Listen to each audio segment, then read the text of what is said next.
January 17th, 1945. A night of hard frost settles over the foothills of the Harz Mountains, turning every abandoned field and tree line into pale silhouettes against a moonless sky.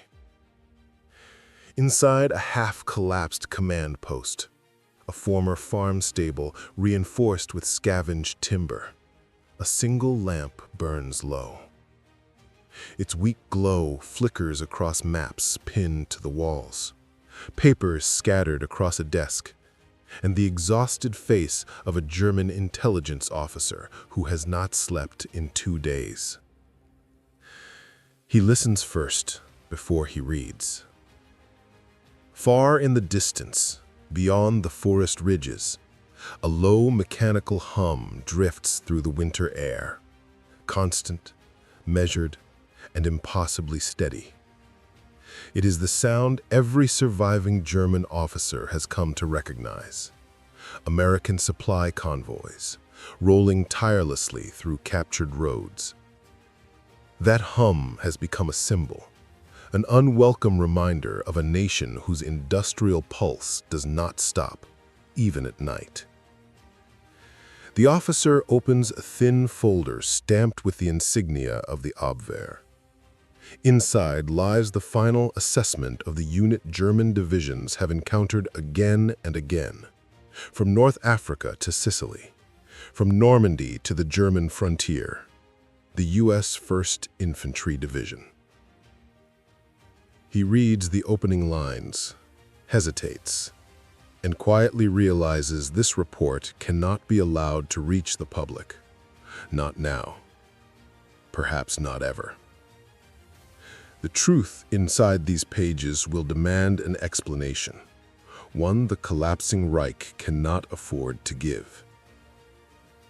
The report begins by tracing a line through the war's geography, following the path of a division whose movements shaped the German understanding of American strength. The U.S. 1st Infantry Division, known simply as the Big Red One, first drew German attention in North Africa in late 1942. What initially appeared to be an inexperienced formation, hastily assembled for a distant campaign, soon demonstrated a resilience that contradicted early expectations.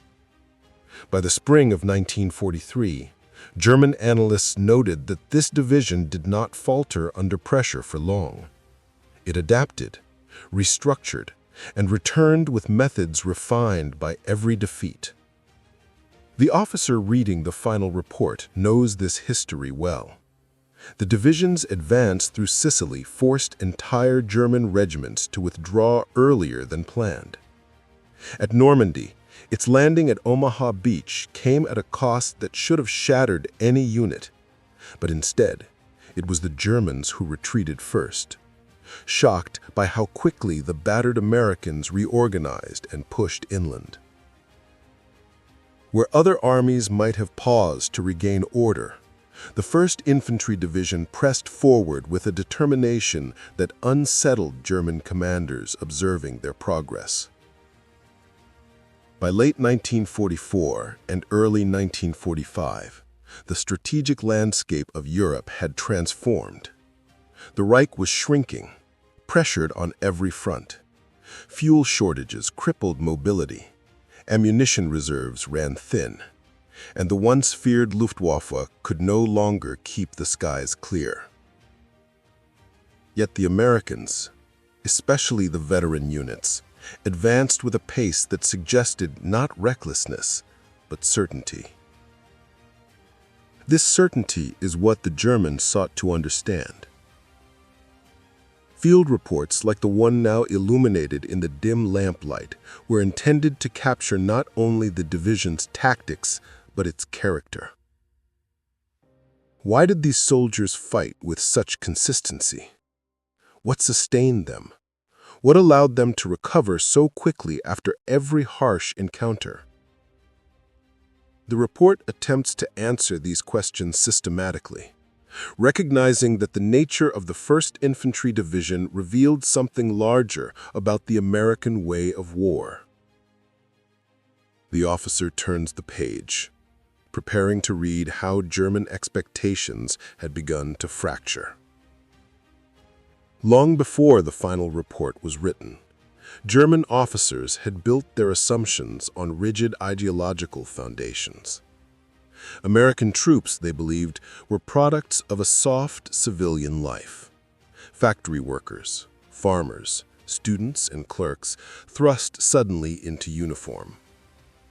Early propaganda described them as undisciplined, easily shaken, and lacking in the long-honed martial instincts that defined European armies. For months, these expectations shaped how German divisions prepared for combat along every front where American forces approached. But the battlefield introduced a different truth. The first cracks appeared in Tunisia, when American units, though initially overwhelmed, returned to the fight with equipment reorganized, tactics adjusted, and morale surprisingly unbroken. The 1st Infantry Division in particular puzzled German observers. Reports noted that it responded to setbacks not by collapsing internally, but by absorbing lessons at a rate Germany had not anticipated. Command structures were fluid, communications resilient, and junior leaders unusually empowered. These trends contradicted the notion of an inexperienced enemy. Sicily and the Norman countryside amplified this realization. German artillery officers were the first to warn that American fire coordination was unlike anything they had faced. Mortars, field guns, and naval bombardments arrived with a precision and speed that suggested a deep, system-level competence, not improvisation. Meanwhile, infantry units such as the 1st Division advanced behind a shield of logistical support that German units could not match. Ammunition never seemed to run out. Rations were plentiful. Vehicles arrived in numbers that defied expectation. The steady presence of supply convoys, the mechanical hum that now echoed faintly through the winter air outside the command post, became a symbol of the Americans' relentless capability. German commanders began reporting that they were not simply facing a determined enemy. They were confronting an industrial nation mobilized for total war. The final report, now in the officers' hands, was meant to compile these observations into a single, comprehensive assessment, one that would document how early assumptions had collapsed under the weight of battlefield evidence. And as he studies the next section, the narrative shifts from broad context to focused examination, breaking the division's strength into distinct analytical angles. The report's first analytical angle addresses what German field officers found most undeniable: the tactical behavior of the 1st Infantry Division. Early assumptions predicted predictable maneuvers, linear advances, heavy reliance on senior officers, and hesitation under fire. Instead, observers recorded an unexpected fluidity. Platoons shifted positions without waiting for explicit orders. Non-commissioned officers redirected fire teams in the middle of engagements. And reconnaissance patrols moved with a confidence that suggested deep familiarity with terrain assessment. German units trained in strict hierarchy found this decentralized initiative difficult to counter. Battles with the 1st Division frequently felt as if they were fighting multiple small, coordinated decisions rather than a single, predictable command. The second angle focuses on artillery, the element German staff officers eventually described as the Americans' decisive instrument. When the 1st Infantry Division advanced, it rarely did so without the layered support of mortar crews, divisional guns, and, when near the coast, naval fire. What troubled German commanders most was not simply the volume of shells, but the speed with which fire missions were adjusted. An enemy machine gun nest reported by a forward observer could be neutralized in minutes. Counterattacks often dissolved before gaining momentum, crushed by responsive barrages that seemed to track movement with uncanny precision. German reports noted that the Americans' ability to blend infantry maneuver with artillery flexibility created an operational rhythm that Reich's exhausted divisions struggled to disrupt. The third angle, the one the officer lingers on longest, examines American logistics. Here, the symbol of the distant convoy hum becomes more than a background sound. It becomes an analytical point. Reports from across the Western Front describe the same experience. American units never appeared. The sixth angle, and the one that caused the most discomfort among German analysts, deals with psychological impact. Facing the 1st Infantry Division did not simply challenge German tactics, it challenged the ideological framework through which German soldiers viewed the war. The report describes repeated instances in which German officers underestimated American resolve, only to encounter units that fought with professional precision and unbroken pace. This pattern eroded confidence.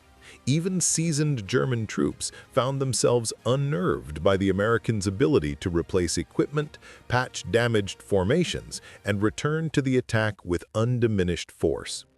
The officer reading these pages feels the cumulative weight of these observations.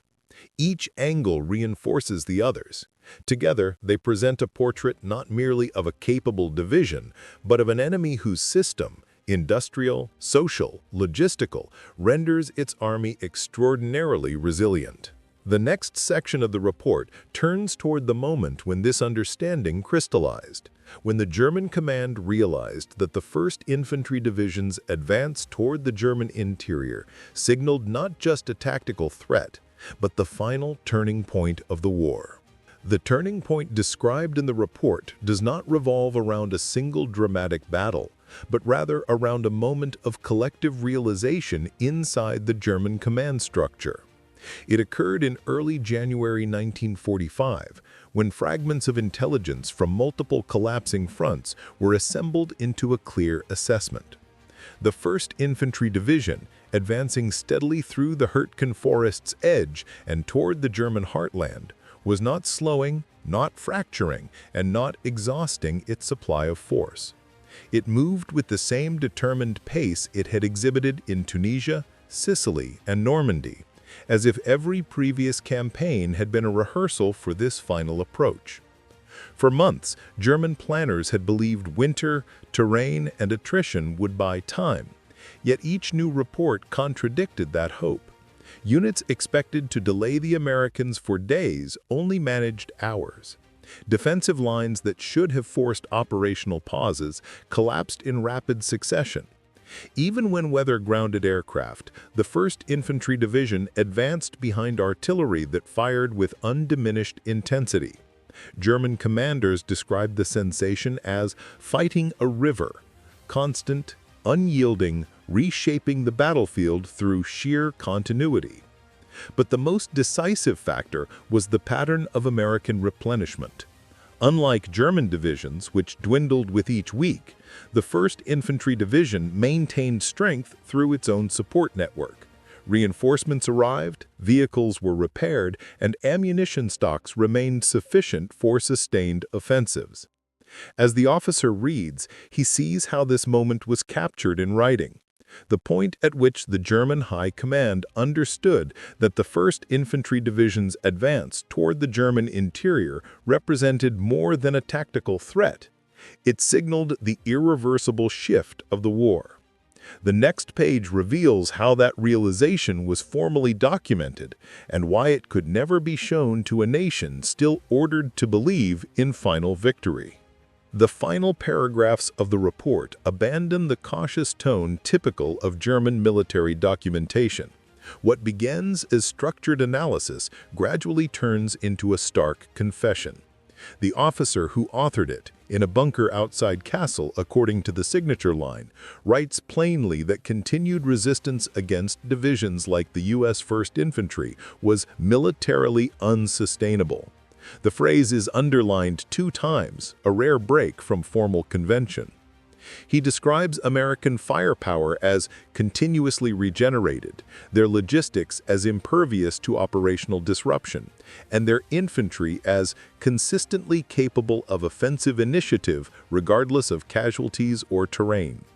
He cites specific engagements: the division's advance near the Rohr River, its rapid consolidation after winter counterattacks, and its ability to coordinate armor and artillery even when weather conditions grounded aircraft. Each example reinforces the same conclusion: that the division's strength was not accidental, but systemic. The American war machine, he writes, had reached a phase of matured efficiency that Germany could no longer counter. But the most striking line appears near the end. The enemy's capacity surpasses any ideological expectation we were instructed to maintain. With this, the author acknowledges that the Reich's narrative of inevitable German superiority has collapsed under empirical observation. The report concludes with a directive stamped in red: "Nicht für die Öffentlichkeit," not for public dissemination. Because to release such findings would mean admitting defeat not only in the field, but in the worldview the Reich had imposed on its people.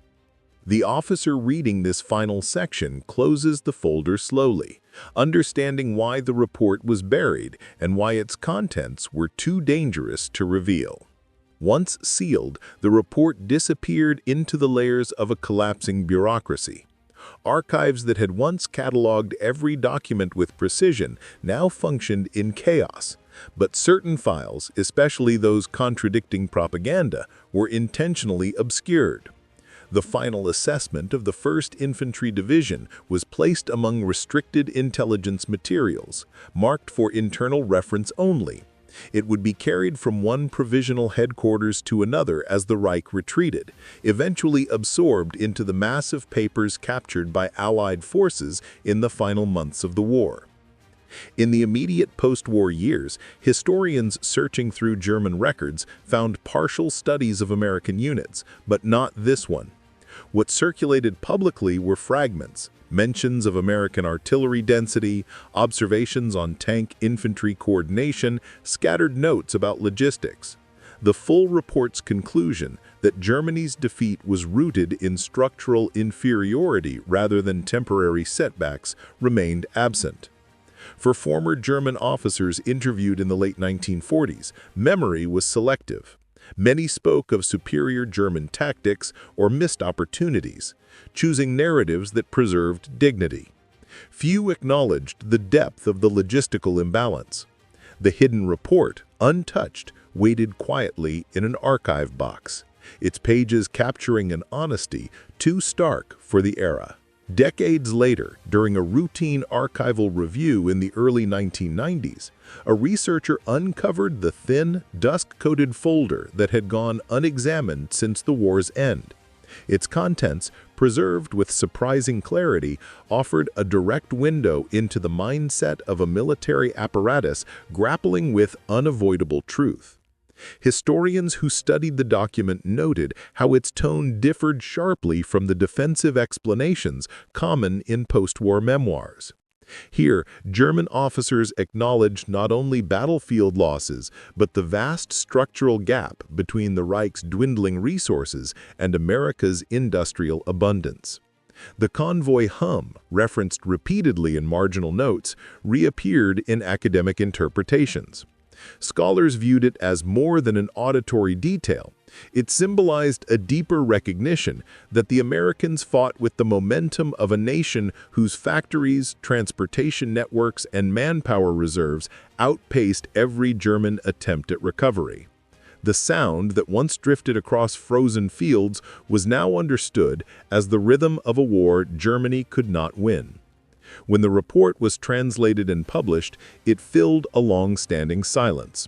It did not merely document a single division's performance, it revealed why an entire worldview collapsed under the weight of empirical observation. When the report finally entered public view, decades after its creation, readers were struck by more than its military analysis. Beneath the tactical details and logistical assessments, it carried an unmistakable human undercurrent. A shift in perception born not from ideology, but from observation. The German officers who wrote it had begun the war with confidence in their doctrine, believing that discipline, tradition, and experience would decide victory. Yet what they faced on the battlefield challenged those assumptions at every turn. The 1st Infantry Division stood not simply as a formation of soldiers, but as the embodiment of a national system built on adaptability, abundance, and the continuous renewal of strength. Throughout the report, the repeated reference to the distant convoy hum served as an unintended symbol. To the German analysts of 1945, it represented the pulse of an industrial power that refused to weaken. To historians studying the document years later, it became a metaphor for the broader forces shaping the war. Evidence that modern conflict was no longer determined solely by courage or tactical skill, but by a society's ability to mobilize its full capacity. That quiet, persistent sound, engines rolling through the night, carried with it the weight of a transformed world. The story of the hidden report reminds us that understanding often arrives only after silence breaks. For Germany, acknowledging the realities within its pages would have required admitting that its vision of superiority had dissolved long before the final battles were fought. For the United States,